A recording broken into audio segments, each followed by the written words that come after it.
ढाका में कायम Pakistani high commission और पाकिस्तान हायर एजुकेशन कमीशन के इश्तराक से बांग्लादेशी नौजवानों के लिए एजुकेशन एक्सपो पाकिस्तान का इनेकाद किया गया, जिसमें बांग्लादेश के नौजवानों की बड़ी तादाद ने शिरकत की है।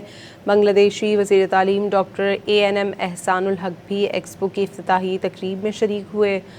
बांग्लादेशी वज़ीर तालीम ने पाकिस्तान एजुकेशन एक्सपो के इनेकाद पर पाकिस्तान का शुक्रिया अदा करते हुए कहा कि एक्सपो बांग्लादेशी नौजवानों के लिए तालीम के मौक़े फ़राहम और बाहमी ममालिक के ताल्लुक़ात को मज़ीद मज़बूत करेगा। पाकिस्तान के तालीमी निज़ाम से बहुत मुतासिर हुए हैं। बांग्लादेशी नौजवानों को स्कॉलरशिप्स देने के इक़दाम पर हुकूमत पाकिस्तान के मशकूर हैं।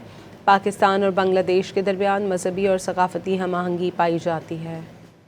ढाका में कायम पाकिस्तानी हाई कमीशन और पाकिस्तान हायर एजुकेशन कमीशन के इश्तराक से बांग्लादेशी नौजवानों के लिए एजुकेशन एक्सपो पाकिस्तान का इनेकाद किया गया, जिसमें बांग्लादेश के नौजवानों की बड़ी तादाद ने शिरकत की है।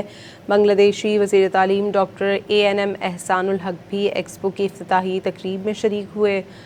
बांग्लादेशी वज़ीर तालीम ने पाकिस्तान एजुकेशन एक्सपो के इनेकाद पर पाकिस्तान का शुक्रिया अदा करते हुए कहा कि एक्सपो बांग्लादेशी नौजवानों के लिए तालीम के मौक़े फ़राहम और बाहमी ममालिक के ताल्लुक़ात को मज़ीद मज़बूत करेगा। पाकिस्तान के तालीमी निज़ाम से बहुत मुतासिर हुए हैं। बांग्लादेशी नौजवानों को स्कॉलरशिप्स देने के इक़दाम पर हुकूमत पाकिस्तान के मशकूर हैं। पाकिस्तान और बांग्लादेश के दरमियान मजहबी और सकाफ़ती हम आहंगी पाई जाती है।